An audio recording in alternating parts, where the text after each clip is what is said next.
Oh, if we're truly committed to job and wealth creation and we truly believe that innovation is a framework for that, then we need a language. So I've been working with a group called, and we're talking about making this thing called an ISPI, which is an Innovation Style Preference Indicator. So for those of you that are familiar with MBTI, Myers-Briggs, or KAI, Curtin Adaptive Innovation, the idea is basically 50 questions in 20 minutes allows you to determine that innovation is a continuum. If you define innovation as a quantifiable gain, then innovation can both be incremental and revolutionary. But in order to create innovation, you need people who are either extreme pioneers, or builders.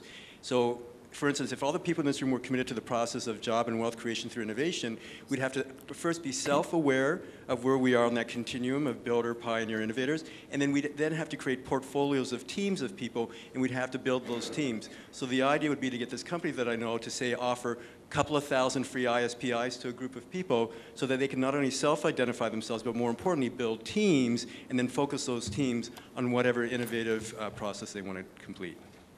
Thanks, Johan. I'm going to do a report out for table 15.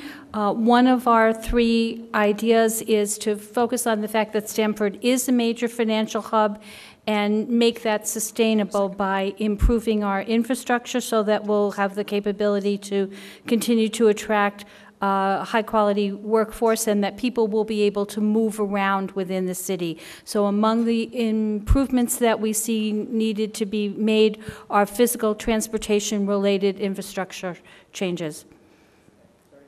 Stan, you're on. Okay. Well, we really believe that the bicycle, Vespa kind of bicycle, other kind of bicycle, should become an integral part of our Stamford environment so that we cut down totally on the carbon footprint. But it would require a whole array of new programs and new paths throughout the city. And we believe that a task force should be created to begin the process and then move it through the next stages. Thank you. Table 1 wants to share their second idea with us. We were on the idea of creating sustainable communities and that idea of the sustainable ecosystem. And we thought by developing affordable development, unleashing affordable development in Stamford, and by the restrictions that you have on union labor, unleashing that, and then also with more subsidies for affordable housing in downtown. Thanks, John. Table 4, Dwayne, you're on. Well, our second idea was really that, not surprisingly, a lot of people felt that we need to take a real fresh look at our entire education system. We have ample room for improvement, and there are lots of ideas. But in concert with John's thinking, it needs to be more of a learning environment in addition to an education environment. So much more experiential learning. We need to bring the broader community in. We talked about governance. We didn't come to conclusions on that, but the question is, do we have the right governance structure in place? But in overall, and starting with, what kind of product do we want to produce? And maybe we need some different metrics to make sure we're producing students who can perform in the 21st century. Thank you. Table 9? Yeah, our second idea is to develop a database of local human capital, and started by applying it in Stamford. The idea being linking talent that's there in the community but latent, not being utilized, retired folks who are in transition in jobs. Have a database that allows people to list all their skills, their interests, and link those folks with businesses or nonprofits who are seeking advice and talent through sort of a LinkedIn-type network, and market that into the community through retiree groups, through churches, synagogues, and schools, so you can have people opt in and kind of cross-fertilize within this community, because there's probably a lot of talent here that isn't being fully utilized and would like to be. And this could be either paid or volunteer, and people could sort of say to the public, I'll do this for free for so many hours, or I want to be paid a certain amount of an hourly wage. Great, thank you.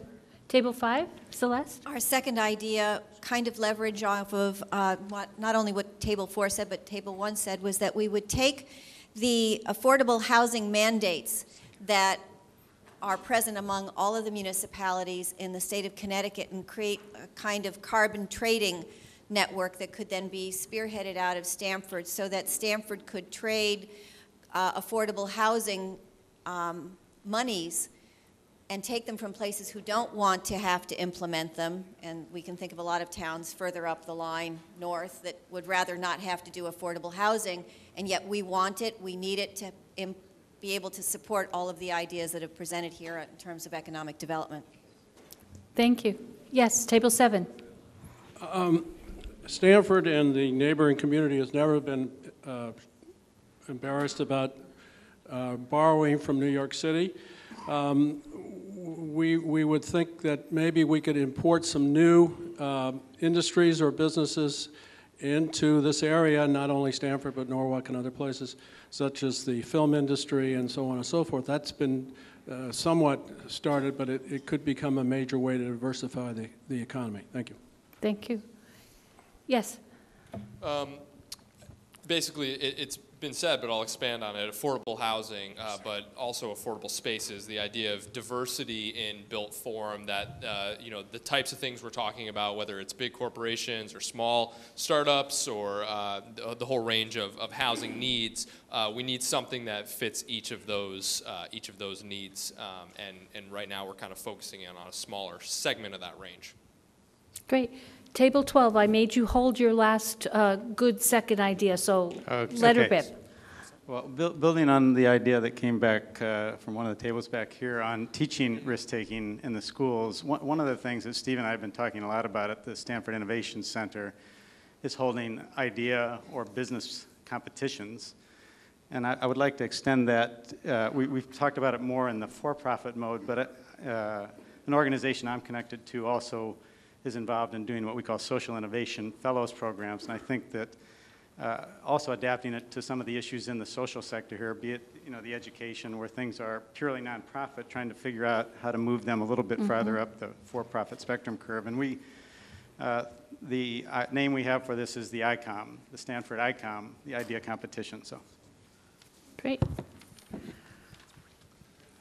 A shout out to Ted? Table 14 there. Great idea.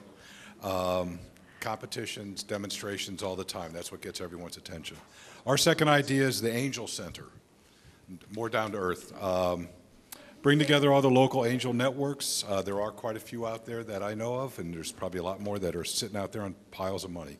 We want to find out what types of ideas they would like to support and possibly bring some of them in and engage them as advisors to the new Innovation Center and hopefully tap into their broader networks.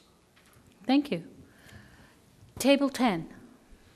Our affordable housing idea is more about creating opportunities and maybe incentives and tax incentives for private individuals to come up with new models, because the definition of affordable housing is and how developers work in that whole realm, it's not meeting the needs of people that are not at the very bottom of the income range. So the idea would be to have these kind of smaller REIT type things where groups of people can just get together, build a house or refurbish a house and sell the house without a lot of constraints. So just new models for creating diversity in housing from the private sector. Thank you. Way in the back in the corner. Our next idea focused in on bringing young people and keeping them here. And UConn would be a great vehicle, but you have to attract them. By having UConn as an incubator for small businesses that work closely with our existing regional businesses, young people would be attracted to come here, stay here, and live here. Thank you. You can see how our ideas are beginning to cluster around certain topic area. The table 16? Yes. And I'm going to speak for our table. Great. Our idea, the second idea, which chronologically was our first, but somebody mentioned UConn a couple of times, was specifically the idea of Bob Robbins, who's on the Urban Redevelopment Commission, is also a Board of Regents member. And that was, and regarding UConn Stamford, to really undock it entirely from the UConn system. And to either make it its own entity under the state college system or to privatize it. And Bob very vehemently argued that what's really important is to get a president here and to get a development arm here and to get curricular development here. So that's the second idea from this group.